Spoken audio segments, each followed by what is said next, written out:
This is Slam Pigs Podcast.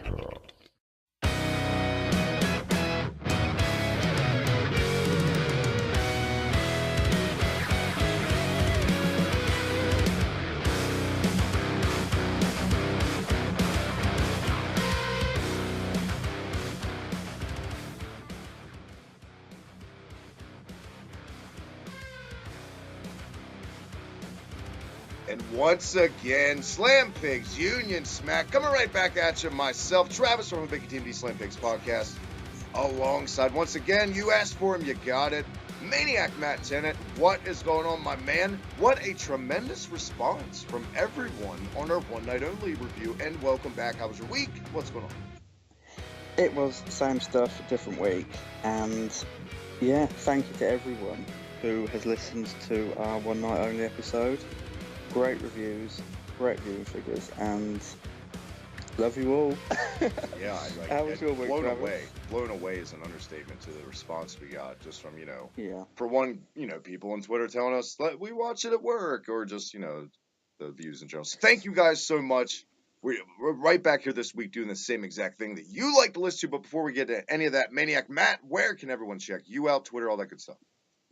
You can check me out on Twitter at TenantFutureDW. And Travis, where can people check you out? I don't know. No one's ever thrown it to me. Like in the history, I think, of anything I've done. Am I the first person to throw this back at you? I think you are. Let me collect my thoughts. At the Hibiki TMD, you can check me out on Twitter. Check out the Hibiki TMD and Slam Pigs. Each have a group on Facebook. If you get the time, it is Facebook after all.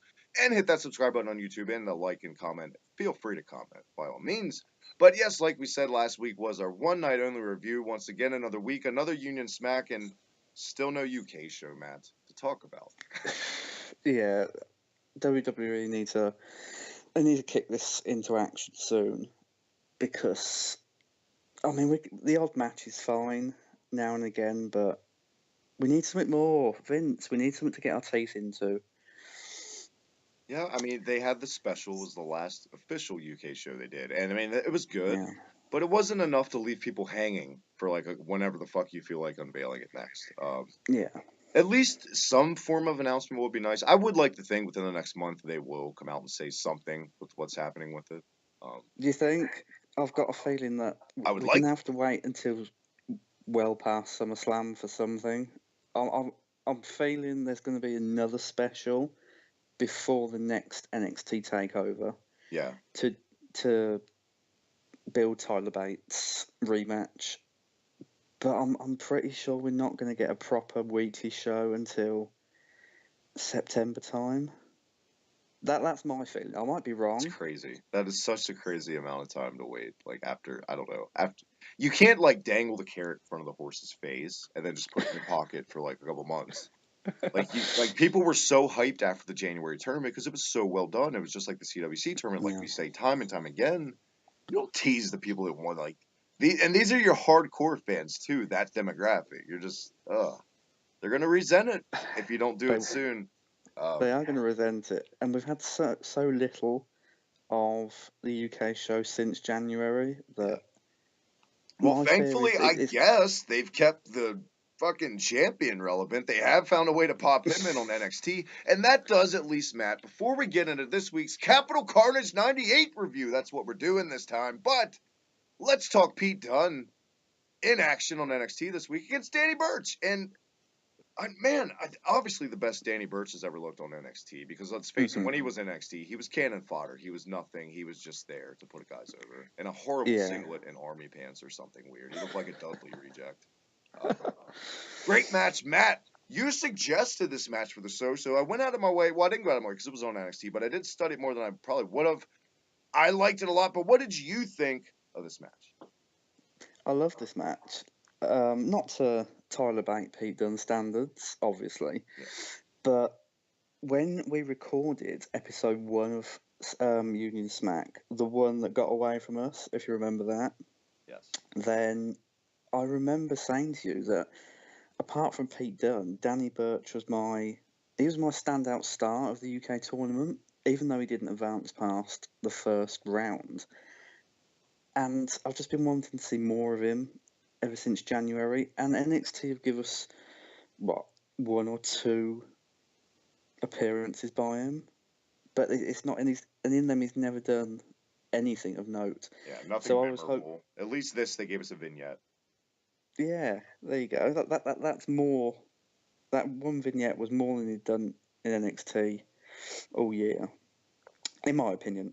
You might think I'm wrong, but and I just wanted more from Danny Burch because he's got the look, he's got the body type, he's got the skill in the ring, and it was just such a shame to waste it. So when they announced he'd be fighting Pete Dunne, I thought at last, and I wasn't disappointed. I'm hoping now from this that they take Danny Burch off of NXT because he's not going to be pushed above Bobby Roode and Drew McIntyre. No way. Put him in the UK show.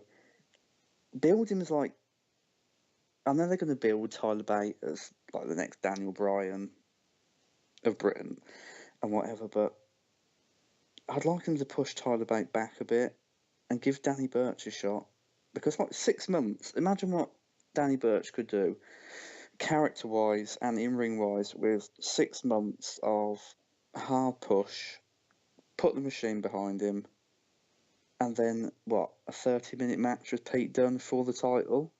He wouldn't even need to win it. That would just get him over.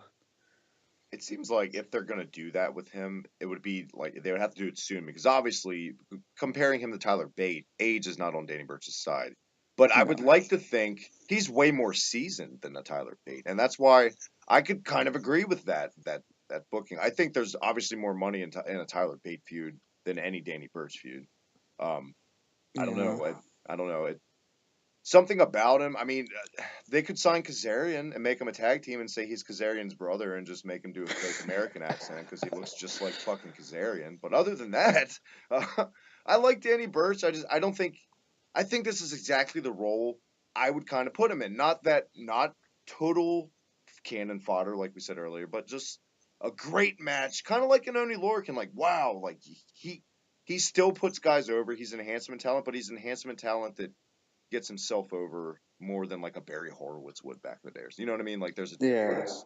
Like a Ty Dillinger did before he became huge. So that way, for when like we finally, if we ever do get a UK show, like we say all the time, also not every guy can be a top guy. You need guys at the mid card. He could be a solid mid card guy on that TV show, and then he could actually start going over on guys.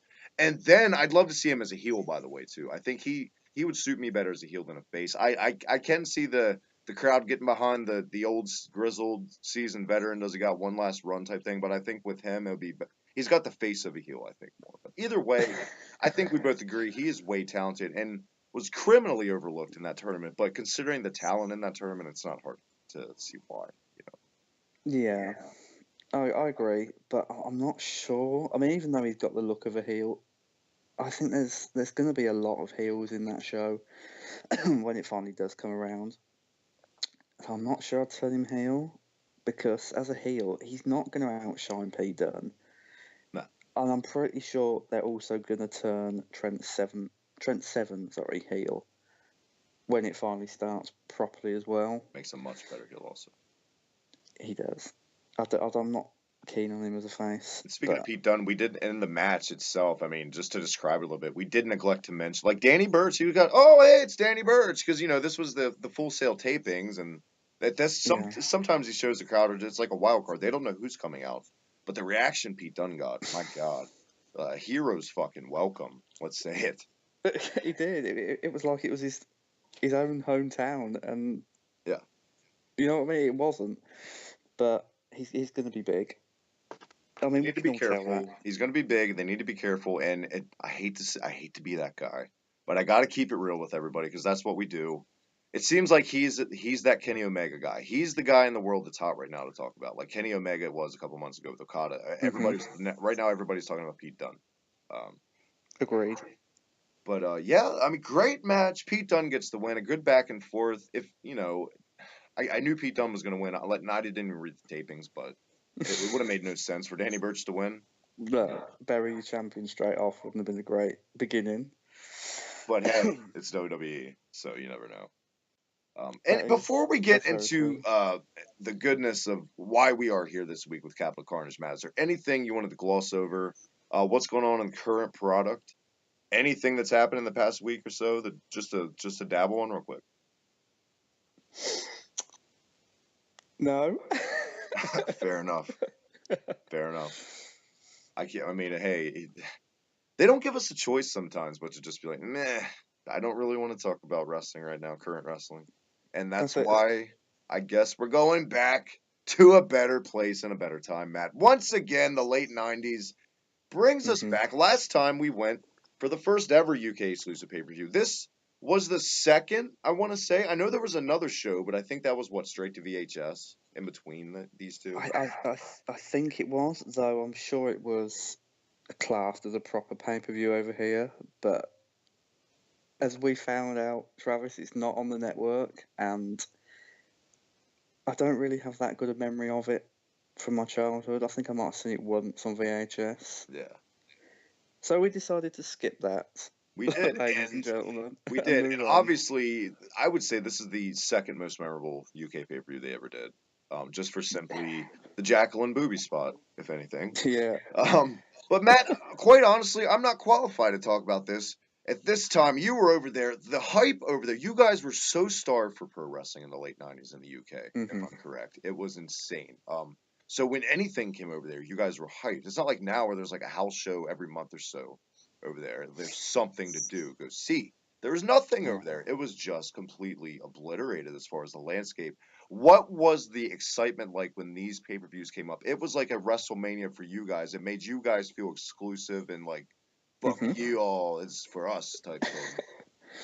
You're right. The the wrestling scene was, I'm going to say, barren here, because I don't actually remember there being any serious wrestling promotions about then. I might be wrong.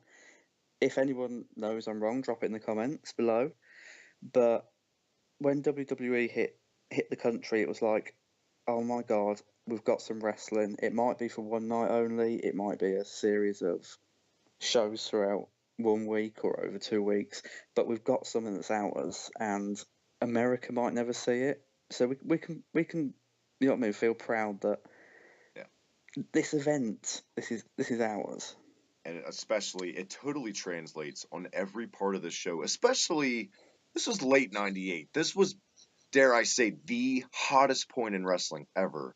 And this crowd over there, at certain points, the pops and whatnot, it looks like the fucking Beatles are over there. They were so hyped. So hyped. Yeah.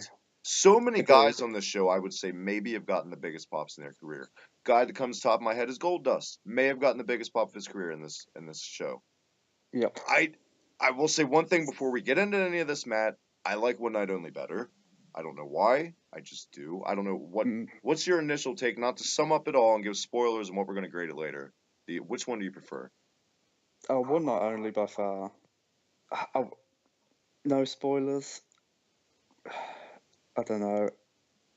I can't not give spoilers, because for me there's probably just a couple of words to sum up Capital Carnage, like the in-ring product, but I'm sure we'll get to them in the next few minutes.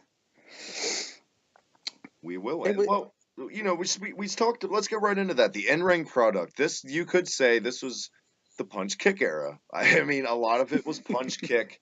Your character tells a story. The storylines are. It was just that time, and it's the Attitude Era. I guess we're just putting off having to say the words Attitude Era because we're so burned off saying fucking Attitude Era. Because I'm so sick and tired of talking about the Attitude Era because people have just came all over it and just made it just cringy to talk about at points. But if anything, a disclaimer I can say going into this, for those of you guys that put the Attitude Era up on this pedestal, and you know who you are, and you'll have it no other way. You won't listen to reason when we come at you like, guys, go back and watch the Attitude Era. Wasn't that great? Put this show on your television as an example, and don't give me an excuse of, well, The Rock wasn't there yet. He was finding us. No, The Rock was just starting to fire on cylinders. The Rock was there. Steve Austin was there. They had the guys. This was your Attitude Era, so go watch it, because I'm going to tell you, for a crowd that was so starved for pro wrestling, and I don't know what the dark match was in this show, but what they gave the dark match was Droz versus Mosh. Jesus God. And then, what, 35 minutes later, they wheeled them both out again, but in tag team action against each other. That can't be right. That's got to be a typo. Are you kidding me? Are you fucking kidding me? I'm not kidding you. Droz beat Mosh in the dark match. I think it went like 6 minutes. And then they made... I can't even say this without laughing now. They made... Didn't they at least have Taka there? Was Taka Michinoku in the building? He could not work the dark match. They had to make Mosh a singles wrestler and wrestle again. Oh my god. Okay, well that was the dark match, but if that wasn't enough, they out of the gate, they kicked the show off. Explosions, fireworks, Jim Ross welcoming us to jolly old England. Matt, where was the city at? Was it the same place as last time? Because I don't want to fuck it up. No, it wasn't. This was London, England, from the London Arena, and one not only was from the NEC in Birmingham. There you have it. I should have known that. Hence, Capital Carnage and Big Ben right there on the poster I'm looking at. My bad. From London, England. And what do they give the fans out of the gate to show off how great this Attitude Era was? Who was our first match, Matt? Gangrel versus Al Snow. And in a match, can I just say that almost changed Gangrel's religion with one leapfrog? Yes. Now, I will say, I'll be honest, on paper, without having watched the match, I wouldn't think this match would be that bad. Like, honestly. Like, I would think, because Al Snow was a good worker. He was really fucking good. And, like, Gangrel... Underrated, Gangrel. Underrated, but his backstory a little bit, he was kind of kickstarted in the business. Like, he had a weird way of getting in. So he wasn't even in the business that many years before he was, like, in WWF. So for where he was even at was good for him, like, what he accomplished. But I would think these guys might have had a much better fucking match than they did. What was this? Like... It was crap.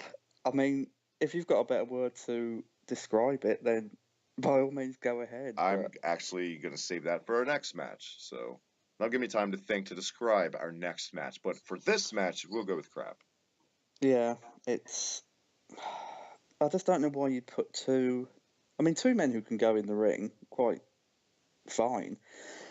But why would you put them first and not give them anything?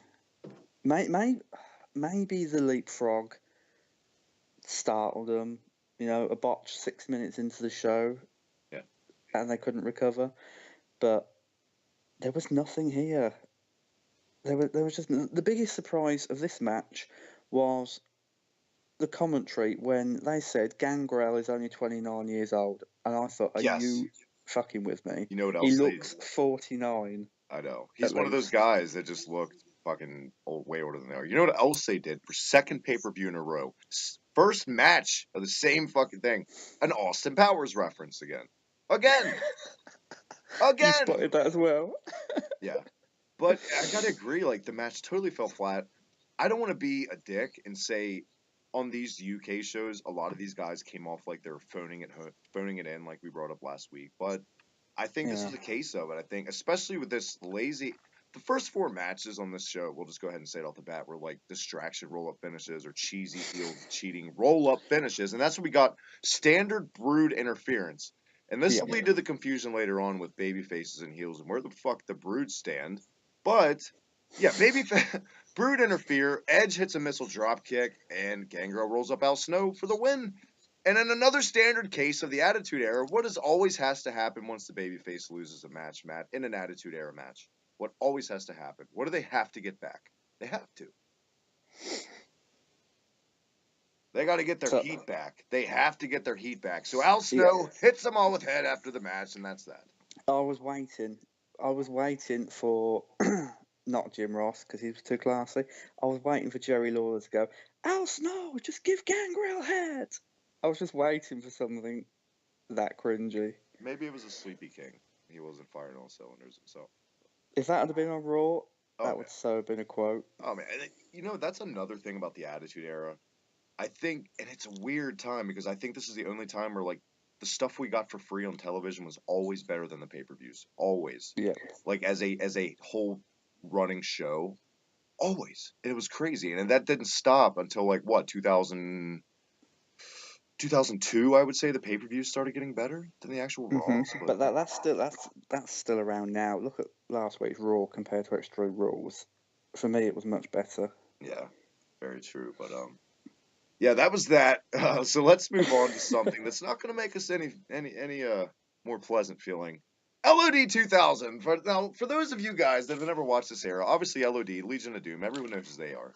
Why are the numbers 2000 after their name, you might ask? Well, we all remember draws, correct?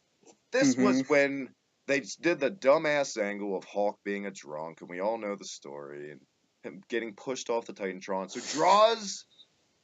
Draws was the replacement for one half the greatest teams of all time against the Headbangers for the second time on the show, apparently, which is breaking news to me. Worst match of the night. Agreed. But before that, I felt like we had the worst promo of the night, like the Mankind in the boiler room. Oh yeah.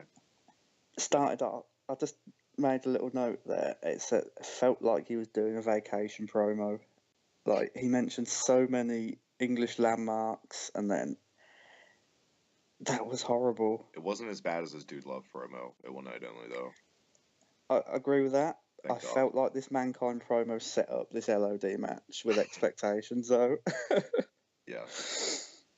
But I know that you've been blowing up my DMs about this match all week, so take it away, what you witnessed in this abomination. What I witnessed in the very short amount of time they gave us. Before I say that, I want to say that the story leading into this, for anyone who hasn't seen it, or anyone who wasn't present during the Attitude Era, it was one of the worst, I think, then WWF pulled out. The whole Hawk trying to commit suicide because he was replaced. Like, really? Even in the Attitude Era? Really? Would that happen? Well, hell, stick around. On this pay-per-view alone, this features two of the worst angles they've ever done. Terry Reynolds losing her baby and the Hulk alcoholic. So stick around later if that's your thing. Don't go anywhere. Don't you go in. Don't fall off the Titantron. Stick around. God. Yeah, I just feel like, would that have happened in the Attitude Era, or would he have just picked up a chair and sorted it out himself? Right. Bottle in hand or not. It was just, it felt, even as a teenager, it just felt unbelievable to me. Yeah. And if I can't believe it as a fucking teenager, then the adults watching at that time are going to go, too much. What's WCW doing? It literally felt like, for me, when I was watching this LOD match, it literally felt like Draws' first in-ring tryout. That's how bad he looked in this match. And I know he was straight out of football, but I mean, he'd been in this company for almost 2 years at this point. You would like to think he'd be better than this. Yeah, but I will say, he was, even though he wasn't great, Draws, still better technically than Hawk was, possibly throughout the entirety of his career. And that came through his selling, which Hawk, I know you know, hardly ever did for his opponents. No, that's, yeah. But I guess the match, honestly, is not worth talking about. It was just the shit. Once again, the Headbangers with a roll-up win after a miscommunication from LOD 2000 when Draws and Animal butted heads and blah, blah, blah. Yeah. This was the actual blow-off. I did not know this until I watched this and went back and reviewed it. Yeah. This was it for LOD 2000. And that is how it felt. The match was booked, like, completely for the end, to just blow off Animal and Draws and just get this shit over with. Yeah, after the match, they just had a little shitty fist fight and brawled up the ramp. I think it's telling that of what the creative thought of their own idea, that we're not even going to wait for a proper American pay-per-view to end this, or Raw. We're just going to end this as soon as possible on a show that not many people will probably watch back. Yeah. And that'll be it. They thought so highly of this and the consistency of the storyline. At Royal Rumble 99, less than a month later, Draws came out and LOD face paint and LOD theme music, if you remember. Because I have that DVD and I remember him being in it. I'm like, where the fuck is Animal? Because I don't remember them breaking up ever. So it happened on a UK pay-per-view. That's how I didn't know. And that's why you didn't remember. And that's why no one remembers. Speaking of things I don't want to remember, up next, Val Venus versus Goldust. Now, actually, Travis, I before keep that, missing my promo, Matt. That's why I got you here. You're my promo guy. I'll I apologize. just Undertaker promo just before that, I will say, was good, but another inconsistency where the Undertaker, he looked straight into the camera and said to Stone Cold Steve Austin, "You get one opportunity to step into the realm of darkness." Now this was December '98, This by which this Austin had show had was fucking loads of opportunities. and this was what? This was exactly 7 days before the Rock Bottom pay-per-view where they had the Buried Alive match. Yeah, yeah. I mean, Vince, seriously, you come out later and give a really good promo yourself, but you can't oversee one little. You know what I mean? You can't eradicate one little inconsistency from a promo from one of your biggest guys. It's I like agree. I we're totally not agree. fucking idiots. You know, we might be British, but we watch Raw, we watch pay-per-views. We know this isn't his first opportunity. Just take that shit out and make it right. And that leads us into Val Venus and Goldust. well, I was going to say, before we get into Val Venus and Goldust, and speaking of creative, at this point already in the show, have we heard like 8 Vinnie Jones references? Because that's going to be the hottest topic coming out, and that speaks to the very end of the show too. Get used to Vinnie Jones, guys. Yeah, he's going to be around a lot. Let's go ahead and before Val Venus and Goldust, because honestly, that can wait a second, for fuck's sake. What was the fascination, you think, with them, and especially in late '98 with their boner for Vinnie Jones, you think? I think they saw him as the British Stone Cold Steve Austin, the beer drinking, bird flipping, foul mouthed SOB, but it fell flat for me. Like, you've got Austin, who's really cool to like, who's universally liked. I don't know whether anyone hated Steve Austin in the Attitude Era. You'd be hard pushed to find someone at least. And then Vince McMahon, they booked the show and they thought, who could we get to really like offset him? Oh, I know. Let's look for a British Steve Austin. And who do they come up with? Fucking Vinnie Jones. Vinnie Jones. Who's not going to be liked in London because he played for Wimbledon Football Club for most of his career. He was over as shit, though. Don't tell me otherwise. Do you know what? He wasn't over at the beginning. The first time he came out, they booed him like fuck. And then he turned on the McMahons with his speech, and it was like, fuck yeah, let's get behind Vinny. We don't like him, but let's get behind him. Speaks to your people, I guess, and how easily they can be swayed with a heel promo. I don't know. But yeah, I would say definitely by the end of this promo, you would think he was running for PM over there. Fucking something. Yeah, agreed. But yeah, let's get into it finally, because we'll talk about Vinny plenty later. Don't worry, guys. Val Venus defeated Goldust with, you ready for this? A roll-up schoolboy distraction. Second match in a row. Third match in a row. No, there was an interference drop kick into a roll-up at the first match. But yeah, still a roll-up. Not a fruit one either. Not a delicious treat. A fucking another roll-up. Okay, let's recap why Goldust. If you're just like if you're not following back in this time period, to just pop in and see, oh goddamn, Goldust is so over right in this match. Jesus, why? Goldust went away for a while after the artist formerly known. He came back as just Dustin Reynolds as himself, doing this weird. Everyone thought it was like a Bible beater gimmick, going around with like a picket sign, like we see now with Drew Gulak on 205 Live, something like that. And it said he is coming back. We thought it was a rib, as like these Jesus preachers on the street say Jesus is coming back. For weeks we saw this. The payoff for seeing him to weeks like this was to go back to the original fucking gimmick he had in the first goddamn place, which made. I guess, I didn't hate how this was booked completely because it was booked. Val Venus, the porn star character, had an affair with Dustin Reynolds' ex-wife. In front of him, they made out, blah, blah, blah. So he did get a redemption, so that kind of made sense in the booking. But it just seemed like way too much trouble just to be back to regular Goldust. And that's why he had just come back like a month before this. And it's been a while since people saw the actual real Goldust. So that's why it seemed like he could go for the world title the next day. He was so over at this time. Yeah, he was. But was he? I can't remember rightly. Was he that over in America at that time, like on the next Raw? He lay out for like this month, and it's like right after Rock Bottom pay-per-view like it stopped. And then like they turned him heel and put him with Blue Meanie and like he became IC champ or something. It was weird. It was weird. God. All these memories just flooding back now. Blue Meanie. Yeah, someone needs to put Christ. a dam up and block the flood for me because I wish some of these memories wouldn't come back. But yeah, Val Venus with the win. After the match, the big payoff. Guess what happened again? The babyface got his heat back. Shattered Dreams in the corner. Now, I talked about the biggest pop of his career earlier.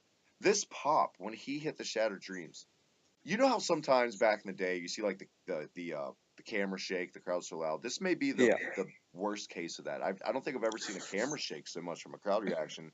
And the flash bulbs, another thing I missed from current wrestling. Flash bulbs everywhere in this. So this was I did like that spot just because how the crowd got it over for me. I'm not gonna lie. But yeah, not a lot. It wasn't a good match, though, Travis. It wasn't. It was another case of filler. I mean, I fucking knew. Even before he came out, I'd forgotten the Val Venus promo at the beginning, and I knew that even before he took the mic, he was gonna say something about him getting hung like the Tower of London or Big Ben or something like And Big Val Bolski goes up and down. Yeah, good. Yeah. Let's move on. You're gonna be proud of me. I'm not gonna gloss over something. They showed footage after this match of Vince McMahon speaking at Oxford University or whatever. Mm-hmm. And it was it's very out of place, but it was weird and it was funny to see because Vince McMahon, I guess, was living the character in this ceremony or whatever because you had all these like college kids just chant. It looked like Dead Poets Society if you ever see that movie. So they're all like hanging over, chilling out, and Vince just looks like such a prick, like not a smile in sight on Vince's face. For some reason, they felt the need to have this footage in their match. Yeah, and I don't know. Was it just me? It killed the Vince McMahon, Mr. McMahon character a bit because do you know what I'm saying? It was the Attitude Era. Things were just again picking up for WWE. They had this massive heel who was the owner of the company, and then you show him fucking lecturing at Oxford, Exactly. and there's not a hint of anything on his face apart from, I've got better things to do than you could have shown this one like if they had a free for all for this. You could have shown this later on the show. This didn't have to precede what came next. Was Vince's promo of the show, which by the way was a brutal fucking heel promo on the English, just the English in general. So you show him like, hey, oh what a guy, he likes books and he likes college kids and he's a doll baby, and then you go directly into Vince coming out with the Stooges. Shane McMahon, you got Patterson in all his glory. First of all, first, let's get right to Pat Patterson. Hunter Hearst Helmsley. If he said Pat Patterson mispronounced Hunter Hearst Helmsley, obviously. He said Hunter Hearst Helmsley, but he said it almost 6 or 7 fucking times. He just would not fucking stop. How many times do you have to be around a fucking person before you get their name right? And this is a guy who's been in the industry for 20 plus years at this point, and he still can't booked half of the fucking 80s and 90s for WWF, but you can't pronounce your L's for some reason. Well, we all have our hurdles in life, I guess, Pat. Not to be outdone, talk about Mike Masters and spitting hot fire. Jerry Briscoe gets the mic, Matt. And what did good old Jerry have to say? Not a lot. The one I noted down from Jerry Briscoe was there's going to be some surprise moments. Well, I don't know why, but that tickled me, that one. I think didn't Patterson, and the whole reason Patterson and Briscoe got the mic, like, we're changing up the card, you're gonna get The Rock and X-Pac and Blibbity Blue. Yeah, just some bullshit. Anyway, Vince could have done that a lot more effectively. But yeah, well, Vince is very. If anything, thank God for Vince in this whole thing, because we didn't point out while all this shitty Pat Patterson mispronunciations and Jerry Briscoe was going on, Vince casually sipping on a little cup of tea, and it was fucking awesome. I loved it. I enjoyed that. That was the best part of the whole beginning of this segment. Yeah. Vince, I was just like, take that fucking microphone out of Pat Patterson's hand as soon as possible. Well, it got a little better, I guess. A very young Shane McMahon got the mic next, right when Shane turned heel after Survivor Series 98. Turned on Austin and joined his dad. He did get a good... When he said, I've been to a bar, did that just not sit right? it didn't sit right, especially what I was going to say he followed up with. He may have had the line of the night when he referenced Vinnie Jones being George Michael's boyfriend. Another Vinnie Jones reference. So you're booking the guy as your British Steve Austin, going to a part where you're calling him a homosexual. They are all over the place with Vinnie Jones on this show. I'm telling you. Stick around. But then the mic, Matt, was handed to the man himself. And the magic happened. I've seen a lot of guys cover this pay-per-view. I've seen OSW Review cover this, and they do a great job. They actually hated this promo.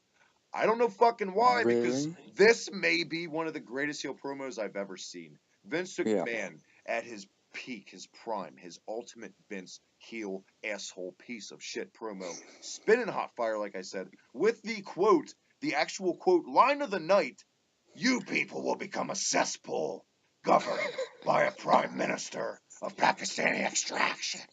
My And that was awesome. fucking God. My That fucking was God. all. He wiped the floor with us. He did. And And you know do you know what? You know what made it We might- so great? Go on. You may get pissed at me because I'm an American, but you know what made it so great? He was right about that. Do you know, I wouldn't completely disagree.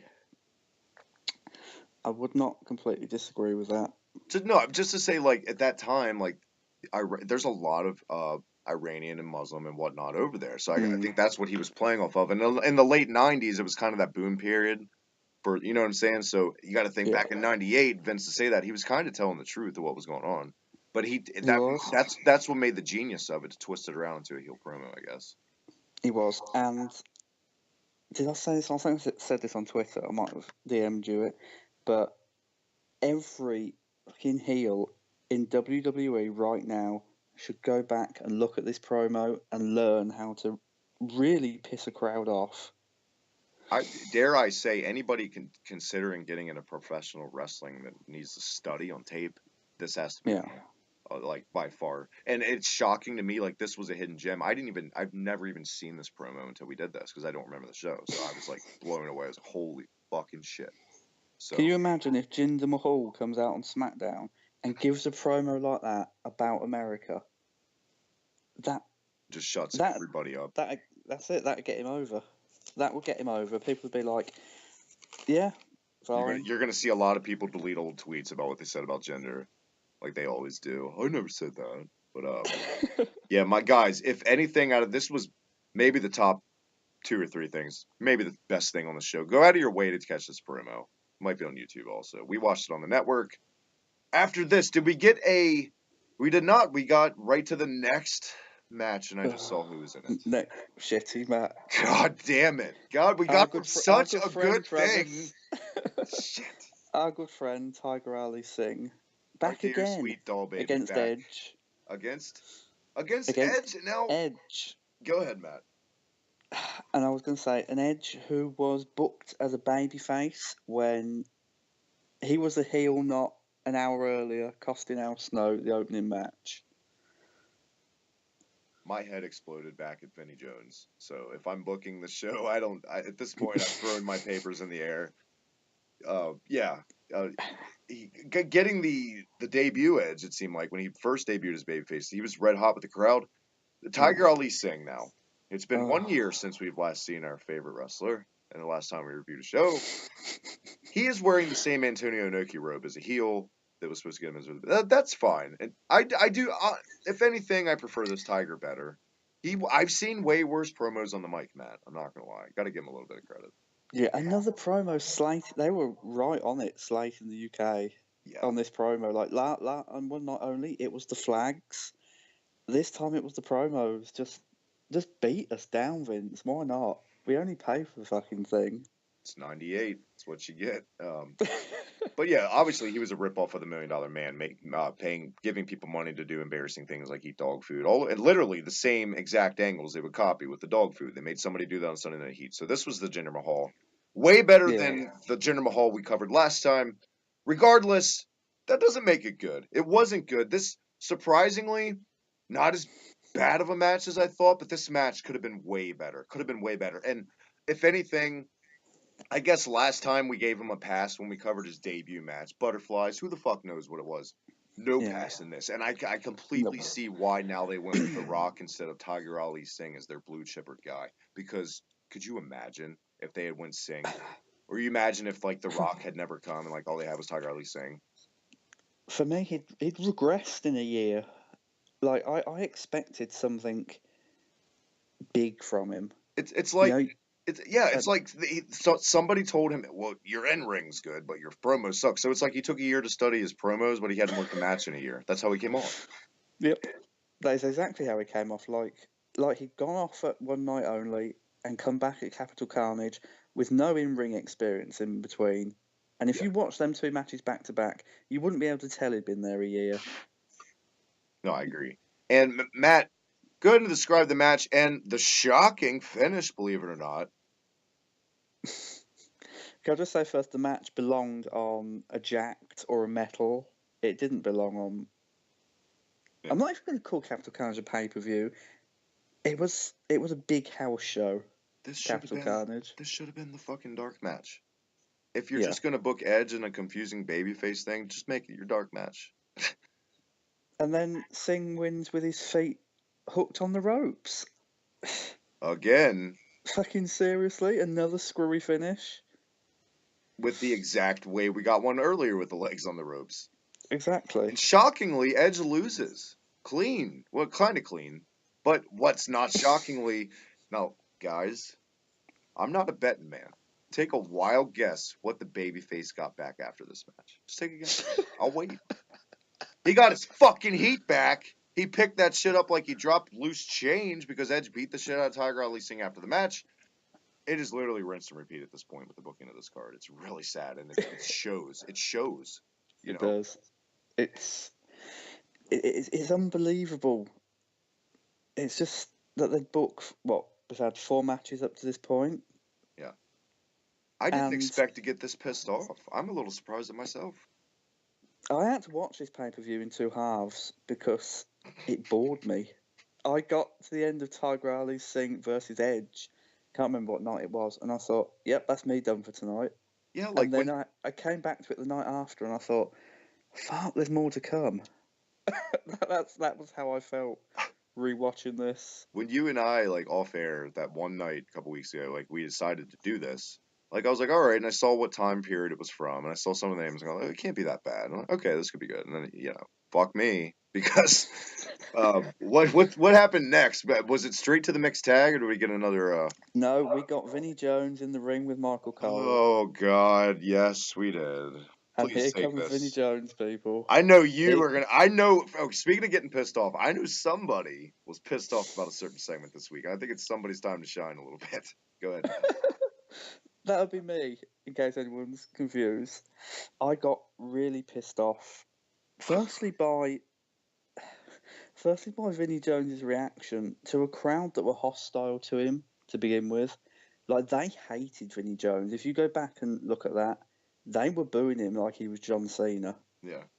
And then he gets in the ring and he applauds them. Like, yeah, you're right, I'm an arsehole. Well done, everyone. He applauded him. I know you're gonna rant. Before you do, I just want to throw in my 2 cents. Did he have to applaud him like that guy from the Bruce Springsteen video? You know what I'm talking about? The guy with like the saxophone or whatever. He just kept putting his hands over his head like he was in the American Males every time. It was weird. So I think he got there and he didn't know what to do. I don't know what they gave him instruction-wise backstage. Whether it was just go out and pretend they love you, even if they don't. But come on, you've got to have more about you than to step out in front of a crowd who hate you and applaud them. This is a guy who was a soccer player, for anyone listening in America, who regularly got a lot of hate. And he dealt with that on the pitch better than he dealt with this crowd. Right. You know, if Austin was going out there and sticking fingers up at everyone and foul language, and we had boobies to come. We sure Why couldn't Vinnie Jones just go out there and cut a killer promo? I know it was written for him. I say written for him. The very few lines he had, but just have some ingenuity about you. Just You know, he's not. He wasn't. He might have come across as like a thug to the outside world, Yeah, he did. but I've reason to believe he was a very clever man. I thought I was Like, watching Snatch at a couple of points. I thought he could have come out and gone. I don't know. I don't know what he could have said, but he could have said something better than sticking to a lazy script. And then you've got Michael Cole. How many fucking times does this guy have to ask Vinnie Jones if he's ready for the main event? He must have asked him 4 times, but not content with asking him once and getting the same reaction every fucking time. Vinny, are you ready for the main event? Yeah, I'm ready. And Vinny, are we ready for the main event tonight? He's already said, Michael, just get out the ring. Yeah. This was a night of bad promos, I think, by everyone but Vince. This is And a night it really pissed me off. for the talent. I think this was a night for the talent of prescription pills and phoning it in and just whatever. Yep. I don't know, man. This was. You said it. You said I don't have to say it. I don't have to talk about it. Anyway, speaking of head scratching, babyface and heels, once again another Brood member is a babyface on this card. Christian teaming up with Sable to take on Mark Marrow and Jacqueline, marvelous Mark Marrow. This was right before the breakup of Mark Marrow and Jackie, and PMS was for. I don't fucking know. Who cares? It was exactly. No one cares. Was this the last appearance of Mark Marrow? I think it was. Something like that.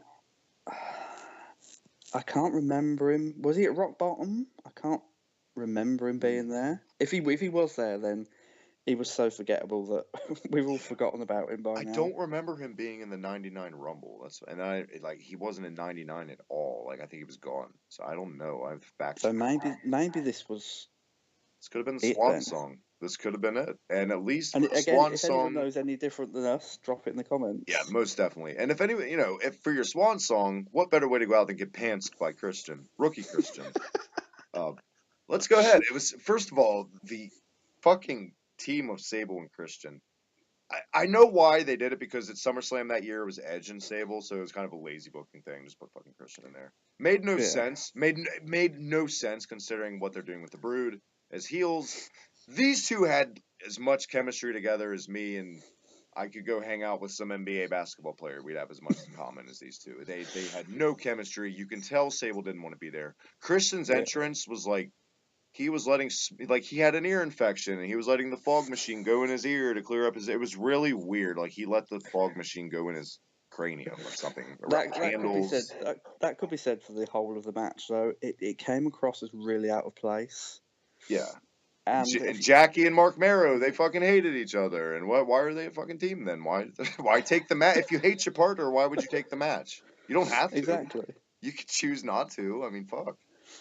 I don't know, but obviously, when we keep referencing boobies, sweet brown sugar boobies, as a matter of fact.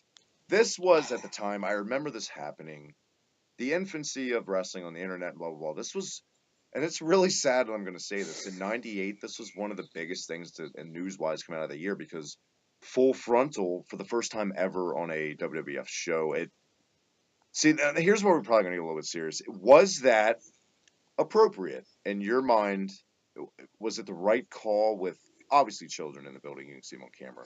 I think there's obviously, I'm not, guys, don't get it twisted. I am never one of these snowflakes or whatever to shackle free speech. You guys say whatever you want. I don't have to agree with it. I don't have to be affiliated with it. But when it comes to having children involved, I think, yes, there is a line in it. I get it. I get it with Shock TV, but Jesus Christ. That kind of demographic, if people want that, they're not watching fucking wrestling to get that. That is the last place they're going to look. That's true, but not to Vince McMahon's mind. Or Vinny Roo, I don't know. I think they got an hour and a bit just over into this card and thought, do you know what? It could really spice it up. Let's get Jacqueline to get her top off. That will really spice it up. And I think the only person who... I mean, a lot of people enjoyed it. I'm not going to say the only person who enjoyed it. But Jerry Lawler enjoyed it more than anyone. Well, obviously, and you know what? It's kind of sad. Like it happened at the Super Bowl with Janet Jackson, and that was obvious. That was meant to happen.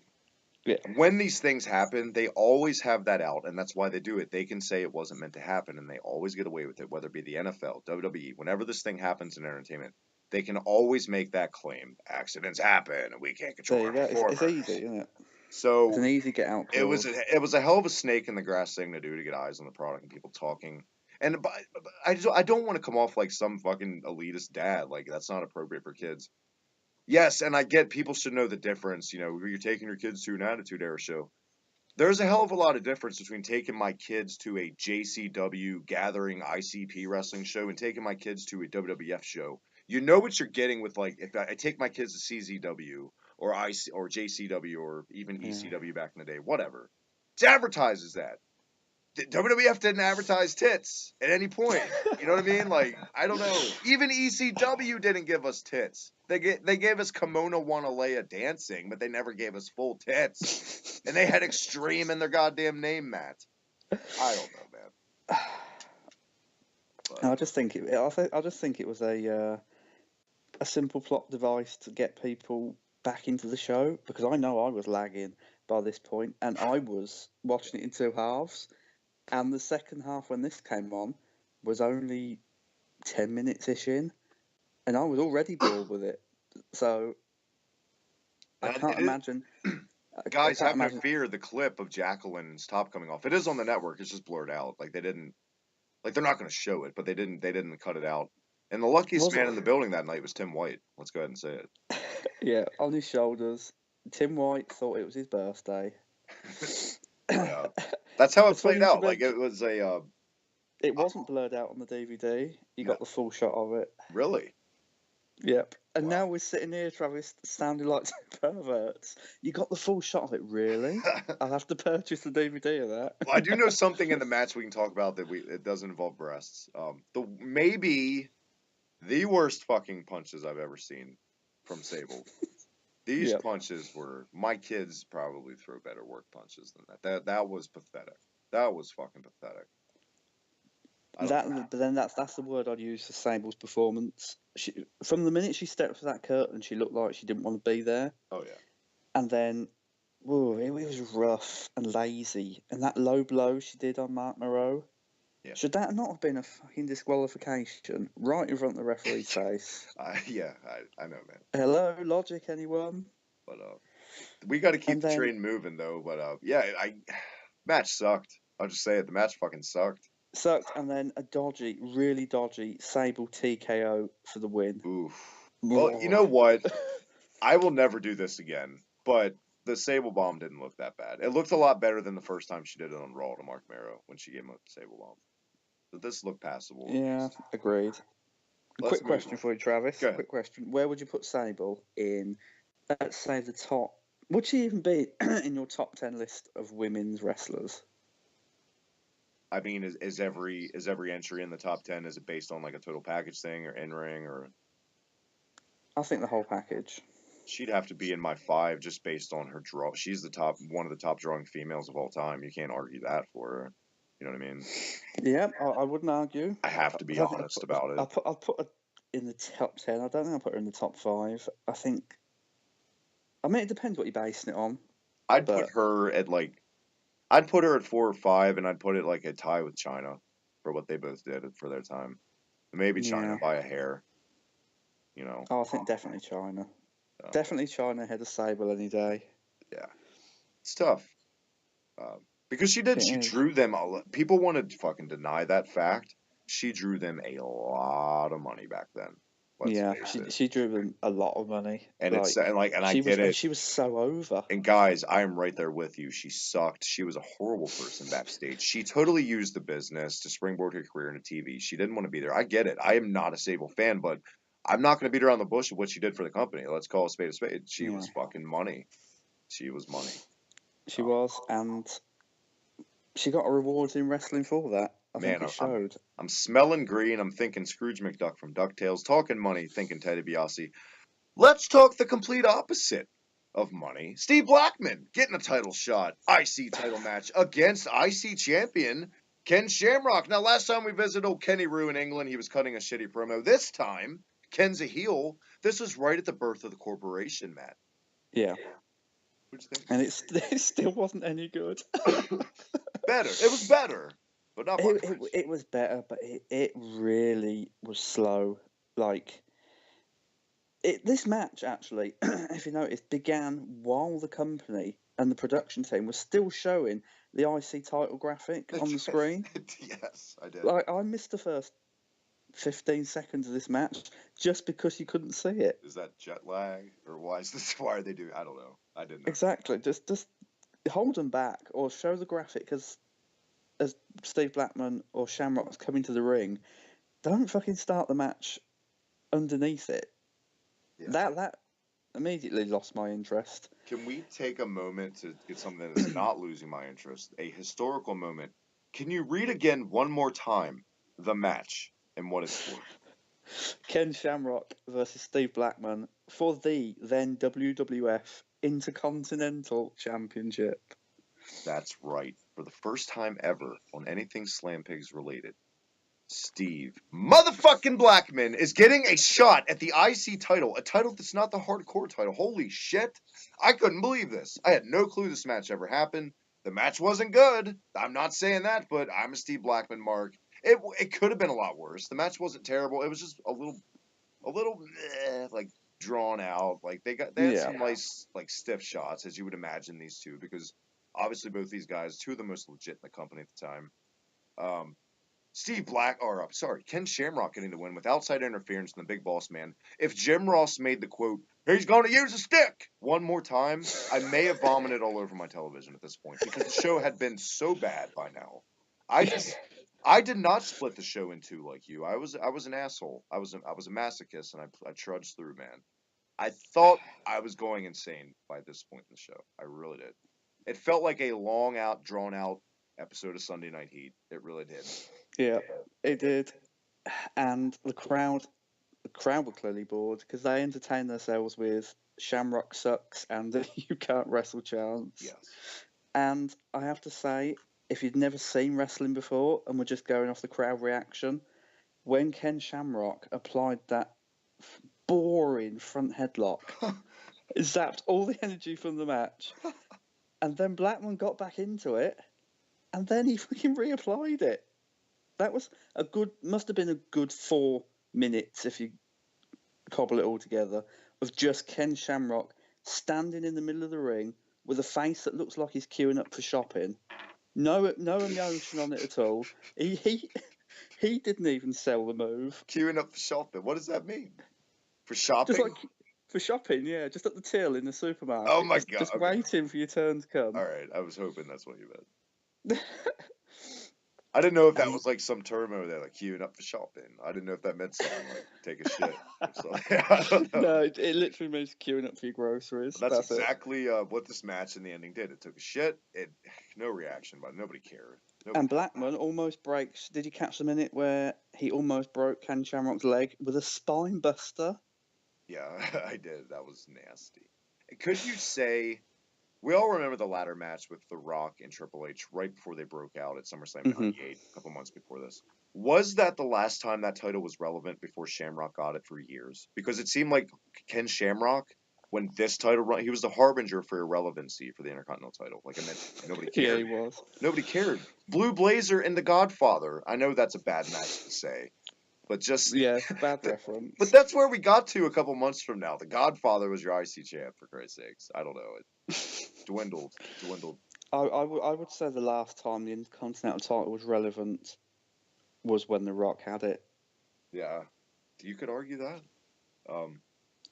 People will argue it, but for me, that is the last time it was relevant for... I can't until argue I'd say until about 2000. Yeah. So thankfully, Maniac Matt, by the time of the show, the rest of the show, thank fucking God, was pretty standard, pretty decent Attitude Era stuff. It wasn't anything awful. It wasn't anything mind blowing. It's what you would expect to see on a decent episode of Raw. It wasn't, you know what I mean? Yeah, this part kicked off with a really good interview from The Rock. Yes. Like, The Rock was the fucking funniest thing. Although Nearly did. 2 I hours did not. in. I did not like how he like repeated exactly what he said on the promo on Raw already with like impersonating Hogan's promos, and he did it line for line.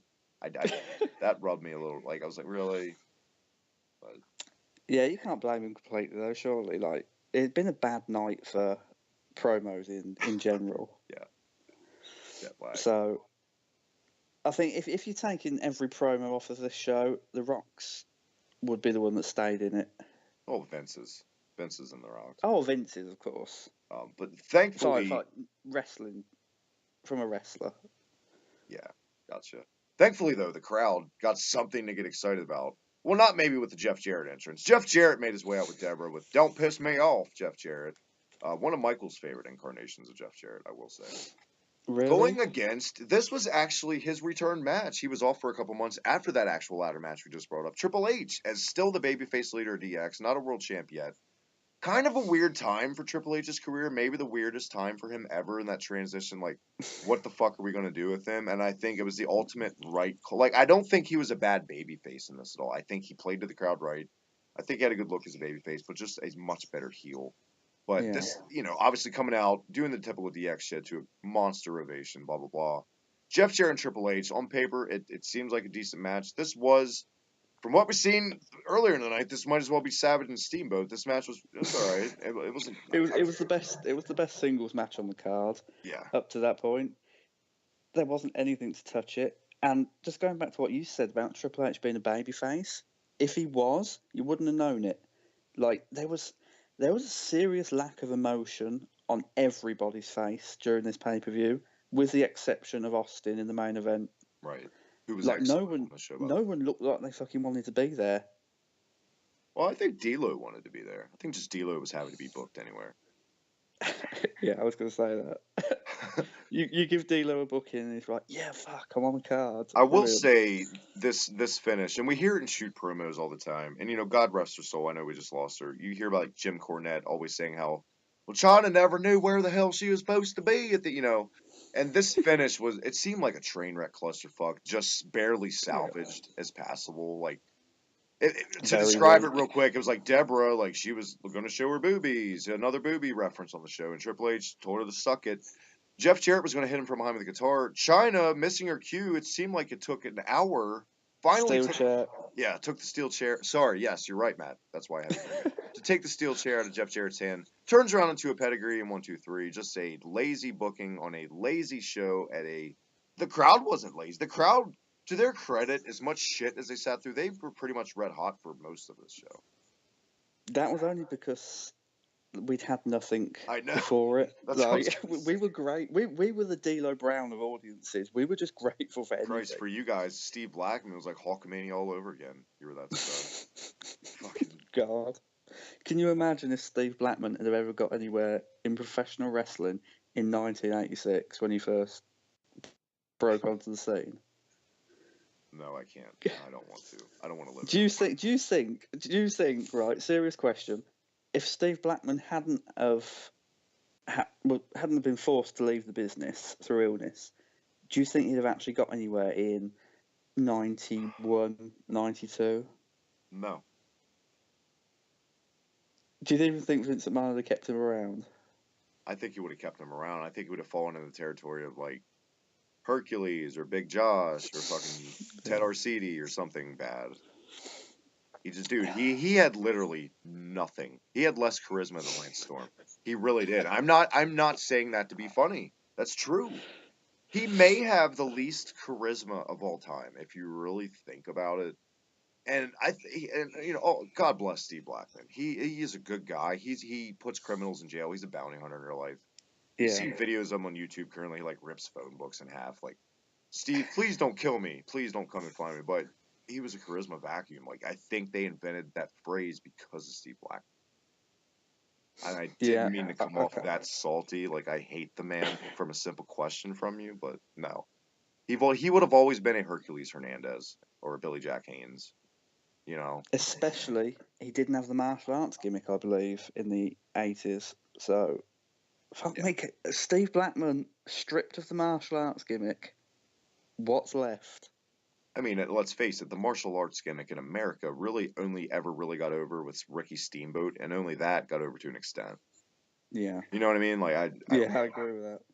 But here, speaking of things that got over, this got over with me. One of my favorite parts of the show, and it made so much sense. And even though he didn't have the European title anymore, in this time period for months, heard about D'Lo Brown loving Europe and being the European champion and having so much pride.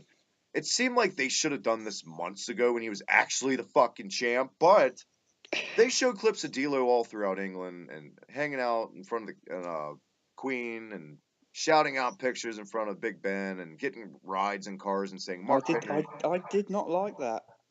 Did you think that? Did you like it? Did you really sit there and think, yeah, that's good? I liked it. I'm not gonna lie to you. Really, it reminded me of like Sean Mooney on the Coliseum video exclusive vignettes he did. Do you remember them? Christ. Hideous fucking. God, you're brutal with it tonight, man. Burying everything. I do remember that, and it wasn't nearly that bad. God, that's how it came. Look, the way they recorded it and the things they had him saying. It was 98. Like it was 98. What do you want it to be in HD? Oh, come on, man. I don't want HD. I want a better script and more convincing vignettes. You want a better script. Once again, it was 98. That is true. Maybe I'm setting my bar too high. You know, if anything, when I watched OSW review of the show, they were always like, "Well, D'Lo looked like he had a good time doing it," and he did. He looked like he had a blast doing this.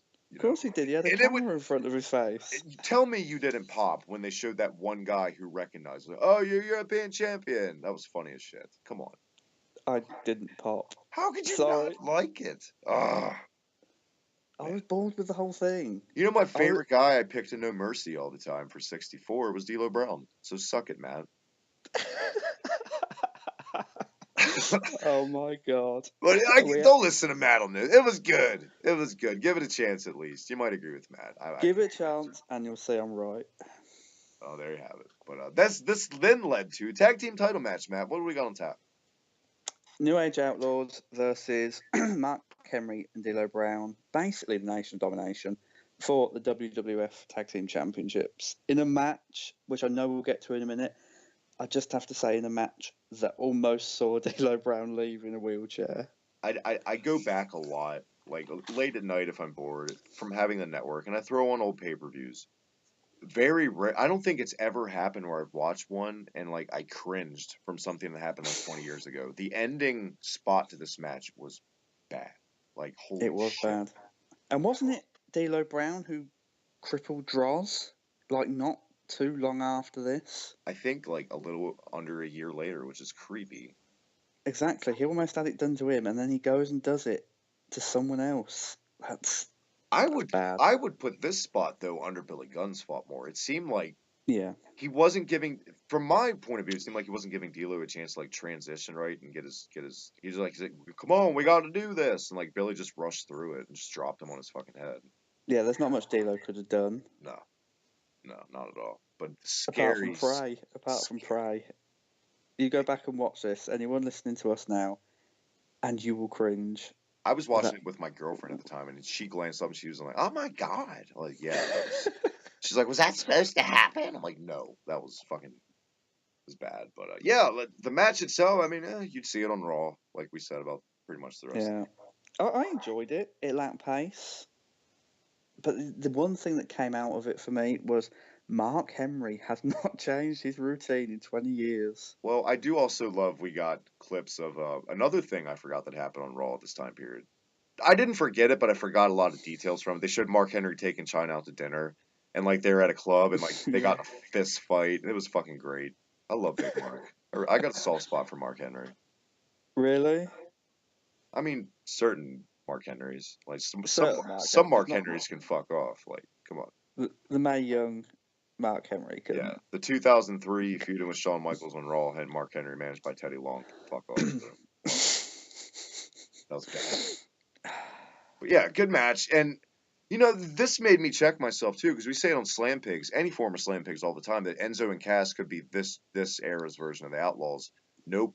Because, goddamn, going back and just watching this match, Enzo and Cass aren't even close to however the Outlaws were back then. So, no. Silly. And they're not going to be. They're not going to be. No. Because They're going to split them, Travis. And I know we said this on the Extreme Rules live post show, and people disagreed with me. It's not going to be a big cast. There's too much left in them. There's not. There's really not. Did that bring us to our title match next? Yes, it did. Rock versus X-Pac. I didn't hate this match either. I mean, it was okay. I thought it was good. Yeah. I enjoyed it more than. But then again, is that really saying much on a card that was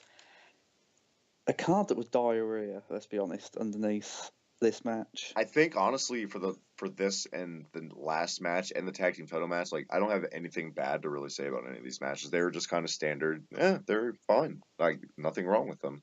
Do you think they were made better though because of what we had to sit through?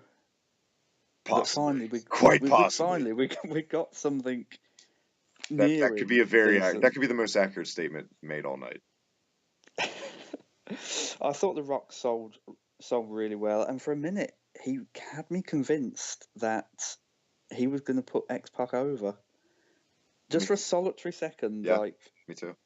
It's great stuff. And, you know, X-Pac, man, he really is one of the more underrated workers of that time. Yeah, agreed. I mean, for such a smaller guy back then to just carry his share of the weight in the matches. I mean, his shit with Kane was tremendous. I liked it a lot. Come at me. I always have. Some of Kane's best stuff. I agree. 2000. I love that. I hate thrown together tag teams, but that's one of my favorite of all the thrown together tag teams is X-Pac and Kane. But, we have almost done it, Matt. We deserve medals for this one. I think we do. Because let's go ahead and promo next week. It's going to get a lot better, thankfully. An old faithful classic, something we probably don't have to do much study on. Next week, guys, check us out for SummerSlam 92, by the way. So yes, greatest SummerSlam of all time. I might be a bit biased on that. Possibly. Were you there? No, I wasn't. But the people I lived next door to were. Do you remember during the Undertaker's entrance? Quick, there were the camera panned to two people dressed as the Undertaker. Kinda. I know what you're talking about. I gotta go back. They were my neighbours. No way. They were my neighbours. Oh, was your cousin that guy dressed up as Hawk from Legion of Doom on that show? They showed the crowd? No, he wasn't. I have to go check that back. I'm excited to check that out now. Shout out to Corey the Bagel guy, he hasn't been on the show in a while. We need to get him back. He was at WrestleMania 10. Guys, you can catch him out on camera on the aisle in a Bret Hart shirt. So go back. Main event time, Matt. Fatal 4-way for just bragging rights, I guess. Yeah, for nothing. For no reason at all other than to promote Rock Bottom. The winner gets Vinnie Jones. What a prize. What a prize. You get Steve Austin, The Undertaker, Mankind, and Kane. Good match. Steve Austin was tremendous in this. Everything about Steve Austin on the show. It was a good match once you got through the 7 minutes of pure trash at the beginning, introducing the Stooges, introducing Vince and Shane, and then Vinnie Jones coming out and then giving him a red card. It was... Yeah, that was... horrible. I was hoping you forgot to bring that up, because I didn't, but I wanted to pretend it didn't happen, but it happened. Sorry. A lot of good back and forth. Standard main events in this time frame. They'll brawl into the crowd for half the match. Blibbity blue. Yeah, it wasn't bad.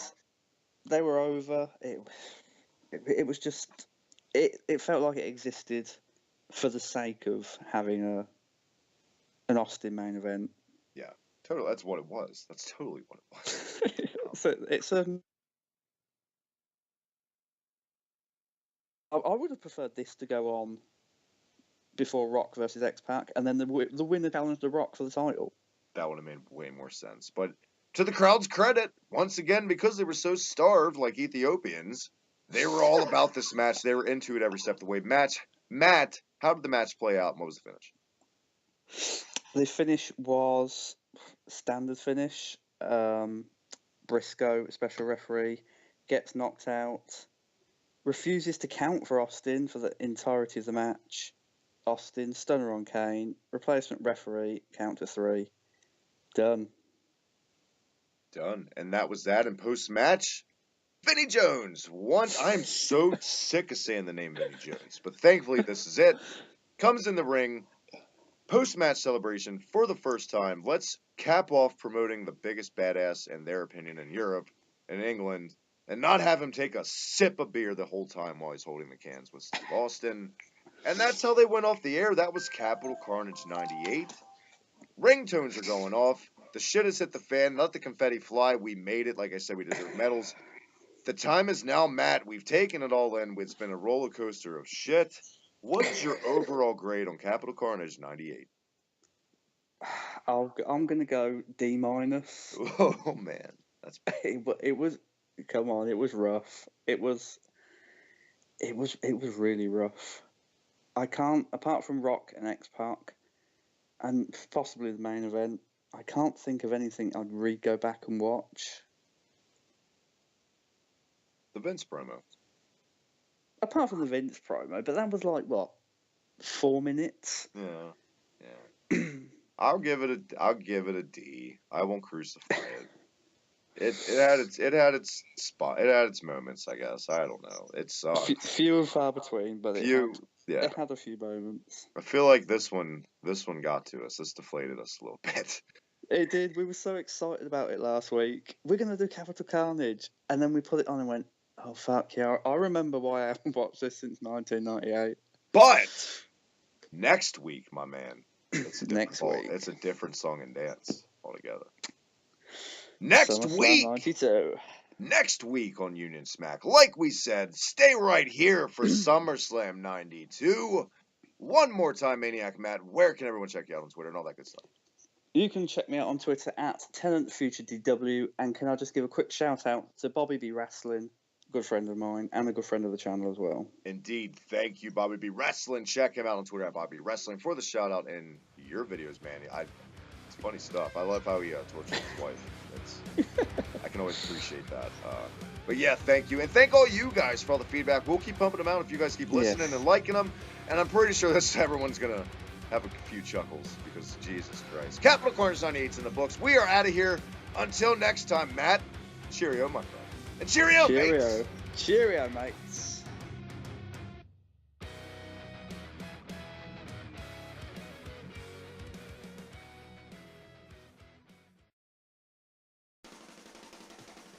Hey, you dirty fucking pigs. Mike here from the Slam Pigs Podcast, reminding you once again to check us out on Twitter, whether it be the Slam Pigs Podcast, whether it be me at Mike the Slam Pig, or whether it be our sister show, The Reset Button. Check us out. Also, you can find us on Facebook at the Slam Pigs Podcast or The Reset Button. And as always, make sure you check us out as a whole on Hibiki TMD. Until we see you next time.